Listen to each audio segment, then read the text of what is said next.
katika baadhi ya mambo ambayo Watanzania ama wana Dar es Salaam walikuwa wakiyalalamikia. Kwa lugha nyepesi, nieleze kwa ufupi kuhusu huduma za jamii katika mkoa wetu wa Dar es Salaam. Jambo la kwanza ni mwenendo wa mabasi yaendayo kwa kasi. Ndugu waandishi wa habari, siku chache za nyuma tulishuhudia baadhi ya Watanzania wenzetu wakiwa wanapaza sauti kuhusiana na uchache na uchakavu na pengine huduma mbovu inayotolewa na mabasi yaendayo au ndani ya mabasi yaendayo kwa kasi.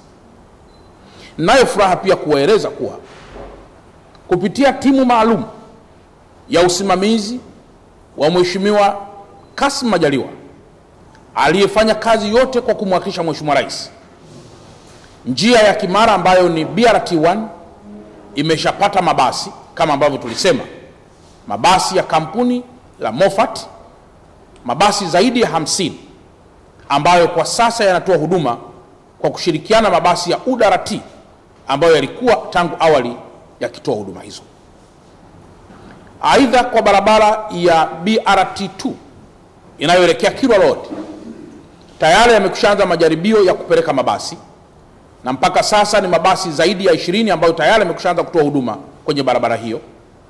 Lakini mabasi ambayo yamekushafika kwa ajili ya barabara hiyo peke yake ni mabasi 151, na ambayo mabasi zaidi kidogo ya 50 tumeyaazima kwa barabara hii ya Morogoro Road, ambayo barabara hiyo ya Morogoro Road itakuwa na mabasi zaidi ya 177 kwa mujibu wa mkataba. Maelekezo ya Mheshimiwa Rais yalikuwa ili kuleta ufanisi mkubwa wa mabasi hayo, ni vema kila ruti ya barabara ikapewa kampuni moja yenye ufanisi kwa ajili ya kuongeza kiasi ama kiwango cha ushindani kwa watoa huduma hao. Tunakumbuka kwamba BRT1 barabara kuelekea Kimara aliyekuwa anatoa huduma alikuwa ni UDART, na sasa atakayekuja kutoa huduma hiyo anaitwa Transda, kampuni ya Transda ambayo itatoa huduma ya barabara ya Kimara Mbezi kwenda mpaka Gerezani, na barabara hii nyingine ya Kilwa Road atatoa kampuni ya Moffat. Wakati huo huo barabara ya kuelekea airport na barabara zingine za kwenda Tegeta, makampuni mengineyo yatatoa huduma kama ambavyo DART chini ya ofisi ya Rais TAMISEMI wataendelea kutoa miongozo. Kwa hiyo ninayo furaha kuambia kuwa mpaka sasa kiwango cha tatizo hilo kimeendelea kupungua, na ni rai yetu kuwa, na ni maelekezo pia Mheshimiwa Rais kuwa jambo hilo liishe kabisa ili Watanzania waweze kuenjoy katika njia hizo. Rai yangu kwa vyombo vingine vyote vya usafiri, njia hizo mpaka sasa zinatumiwa sana na waendesha bodaboda ama waendesha pikipiki, bajaji na baadhi ya watu wanaojinasibu kuwa wao ama ni watu special ama vinginevyo. Nitumie vyombo hivi vya habari kutoa onyo kali kwamba barabara zote za mwendo kasi yaachiwe mabasi ya mwendo kasi yatoe huduma. Vijana wa pikipiki, vijana wa bajaji, daladala pamoja na magari mengineyo ya watu binafsi yapite kwenye njia zingine za kawaida ili waruhusu ile falsafa na tafsiri ya barabara zinazobeba mabasi yaendayo kwa kasi. Tumeona kwa njia ya Kilwa Road tayari kuna basi moja limekushapata itirafu kwa sababu ya mambo haya kuingiliana kwa usafiri huo. Natoa rai pia kwa jeshi la polisi na hasa jeshi linalohusika na masuala ya usalama barabarani kuwa wakali na kuchukua hatua kubwa kwa wale wote ambao wataendelea kukaidi agizo hili. Tuwe waangalifu. Lakini jambo la pili, kwa wananchi ambao wanatumia magari haya,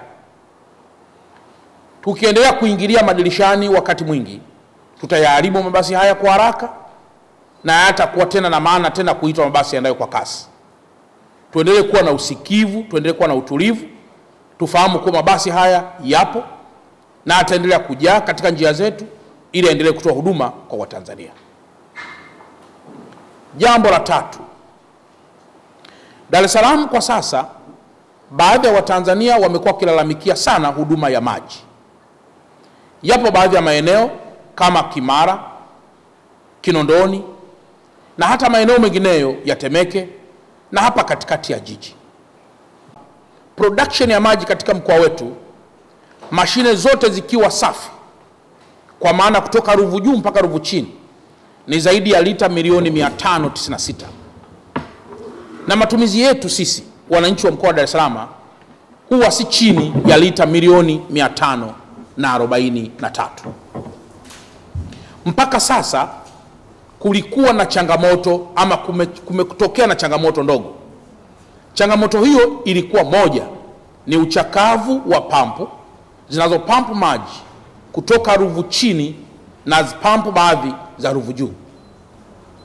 Mpaka sasa nayo furaha ya kuwaambia kuwa Wizara ya Maji kwa maelekezo maalum ya Mheshimiwa Rais na kwa usimamizi wa DAWASA zimekwisha agizwa mashine 8, kwa maana pampu 8, ambazo ndani ya mwezi mmoja ujao tunaamini kwamba pampu hizo zitakuwa zimekwisha fungwa kwa ufanisi ili Watanzania wote waweze kupata huduma ya maji kikamilifu.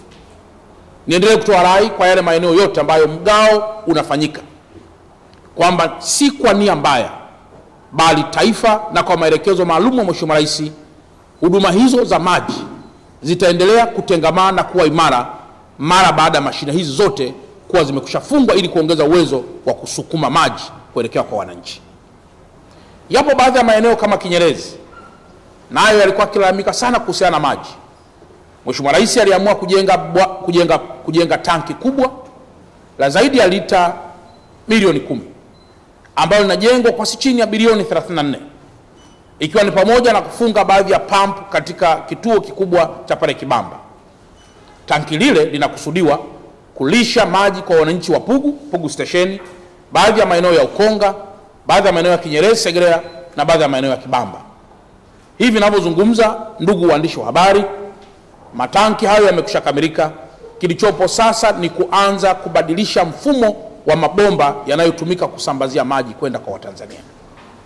Na naamini kwamba mara baada ya muda mfupi, mara baada ya kukamilisha zoezi hilo ambalo kwa sasa linaendelea, wananchi wote watapata maji kwa ufanisi katika maeneo yote ambayo nimekushataja. Niombe wana Dar es Salaam kwamba tuendelee kuwa na usikivu, tuendelee kuwa na ustahimilivu. Na mtakumbuka kwamba, ndugu waandishi wa habari, niliwaahidi kwamba tutafanya ziara katika bwawa la Kidunda linalojengwa kule Ngerengere Morogoro, ili mwende mkaangalie bwawa hilo ukubwa wake, linalojengwa kwa zaidi ya bilioni 300, ambalo kazi yake kubwa ni kusupply maji zaidi ya 70% katika mkoa wa Dar es Salaam na 10% kidogo katika mkoa wa Pwani na Morogoro, katika mkoa wa Pwani. Na bwawa hilo mpaka sasa, ndugu waandishi wa habari, linaendelea kujengwa, na lenyewe mpaka litakapokuwa tayari, naamini kabisa huduma ya maji itakuwa imefikia mwisho. Haji yetu katika mkoa wa Dar es Salaam ni si chini ya megawati 650. Na mtakumbuka kwamba Dar es Salaam ni mkoa potential ambao una gas plants ambazo zinafanya uzalishaji wa umeme wa gas si chini ya plant 6. Moja, tuna Kinyerezi 1, tuna Kinyerezi 2, tuna Ubungo 1, tuna Ubungo 2 na Ubungo 3, na tuna Tegeta. Hizi zote, ndugu waandishi wa habari, zinazalisha megawati 952. Na megawati hizi 952 sisi tunatumia karibu chini ya megawati 650 kwa wananchi ambao wameingizwa umeme milioni 1.3. Lakini pamoja na huduma zingine za viwanda, sambamba na hilo tunapeleka pia umeme Zanzibar na sehemu nyinginezo. Miradi inayoendelea katika mkoa wetu wa Dar es Salaam kwa sasa ina thamani ya trilioni 1.3. Ina thamani ya trilioni 1.3. Thamani hizo zinafanya kazi gani? Moja, kubadilisha nguzo za miti kuweka concrete poles. Mtaona kwenye baadhi ya maeneo tunaweka nguzo za zege. Lakini mbili, kuimarisha vituo vidogo vya uzalishaji wa umeme, tunaita substations, ambazo zipo Mabibo, zipo kule Mbagala, zipo na sehemu zinginezo. Lakini jambo la tatu, kubadilisha nyaya, ambazo tunatoa nyaya ambazo zina uhimili mkubwa kutokana na umeme unaozalishwa au unaoingia, ili kuweka nyaya ambazo zitakuwa na uwezo mkubwa. Lakini jambo la tatu, kubadilisha nyaya ambazo ni bare conductors na kuweka nyaya ambazo ni insulated conductors. Lakini jambo la jingine, kununua mitambo mingine, ikiwepo transformer kubwa kwa ajili ya kufunga na kuongeza kasi ya uzalishaji wa umeme hapa kwetu Dar es Salaam. Kwa hiyo katika jambo hili la masuala ya umeme, niendelee pia kuwaasa wa Tanzania kwamba Mheshimiwa Rais wa Jamhuri ya Muungano wa Tanzania anatambua umuhimu wa umeme katika mkoa wetu, na kwamba kwa kufanya hivyo na kwa kuimprove umeme huo, basi huduma za uzalishaji katika jamii zitaendelea kuwa kubwa sana. Na jambo jingine la mwisho katika sekta hizi za utoaji huduma, mtakumbuka kwamba Watanzania walikuwa wanalalamika sana nyakati za mvua kwenye baadhi ya barabara. Jeshi la polisi lililazimika nyakati zote kufunga barabara ili kuruhusu maji kuweza kupita kwanza na siweze kuleta athari, na mwisho wa siku kuweza kuyafungua ama kuzifungua barabara hizo. Barabara ambazo zimekuwa zikifungwa mara kwa mara ni pamoja na barabara ya Morogoro Road katika eneo la Jangwani. Ninayo furaha ndugu waandishi wa habari kuambia kuwa Mheshimiwa Rais amekushatoa fedha bilioni 97 zilizoanza sasa kujenga daraja lenye mita 390 kutoka upande wa Magomeni kwenda upande wa Faya. Urefu wake ni mita 390, na kutoka kwenye tunaita original ground level OGL chini kwenda juu ni mita 10. Na kwa mantikio masuala tena ya maji kufurika kwenye eneo hilo itakuwa ni historia. Daraja hilo limekwishaanza kujengwa na itatumia miezi 24, kwa maana miaka miwili litakuwa limekwishakamilika. Kuna ujenzi pia wa daraja la Kigogo linalojengwa kwa bilioni 17 litakalokuwa na upana wa spani ya mita 50, na lenyewe litakamilika ili kuweza kuhimilisha utoaji wa huduma daraja la Jangwani. Lakini pia kuna daraja la Mkwajuni linajengwa likiwa na spani ya mita 20 kwa bilioni 11.6. Kuna daraja la Mtoni Mtongani ambalo linajengwa na barabara yake, bajeti yake mpaka sasa ni bilioni 24.6. Na kama mnakumbuka, kuna mwananchi mwaka juzi alisema ameokota magari upande wa baharini yaliyosomba kwenye daraja hilo. Daraja hilo sasa limekwishaanza kutengenezwa na Watanzania naamini sasa malalamiko yatakuwa ni machache. Wananchi wa kwenda Kigamboni kule upande wa Nguva, daraja la Nguva, walikuwa maji yanapita juu na walikuwa wanashindwa kabisa kuvuka. Mpaka muda huu ninayo habari kwamba daraja hilo linatengenezwa kwa bilioni 92, ili angalau Watanzania wanaoelekea upande huo waweze kupata raha ya maendeleo ndani ya taifa letu. Hiyo ni pamoja na package ya huduma zingine zote za madaraja. Ndugu waandishi wa habari, mtakumbuka kwamba upande wa Mbagala katika mto Mzinga, ule mteremko mkali umekwisha kuwa watu wengi wamekuwa walemavu, watu wengi wamekuwa mayatima kwa sababu ya barabara kuwa mbovu katika eneo lile. Kilio cha wale wa Tanzania, kama mnakumbuka, tuliwenda tukawasikiliza, na tulipotoka pale tukamuomba tena Mheshimiwa Rais kwamba tunafahamu Tanzania ina mahitaji mengi, lakini tunaomba tu daraja lile, tunaiomba tu barabara ile iweze kutengenezwa. Ninayo furaha kuwaambia kuwa daraja lile sasa mkandarasi yuko site, anaanza kujenga daraja lile na kutengeneza barabara ya 60 kilomita 3 kwa bilioni 54, na pale Kongowe mwisho pale itapigwa flyover inayoelekea upande wa Kigamboni. Kwa hiyo nimeona niwaeleze haya mambo machache ili kuthibitisha usikivu wa serikali, lakini nimeona niwaeleze haya mambo machache nikiwa sijataja upanuzi wa barabara za mwendo kasi. Wananchi kwa sasa walikuwa wanalalamikia habari ya foleni ambazo zinasababishwa na ujenzi wa barabara.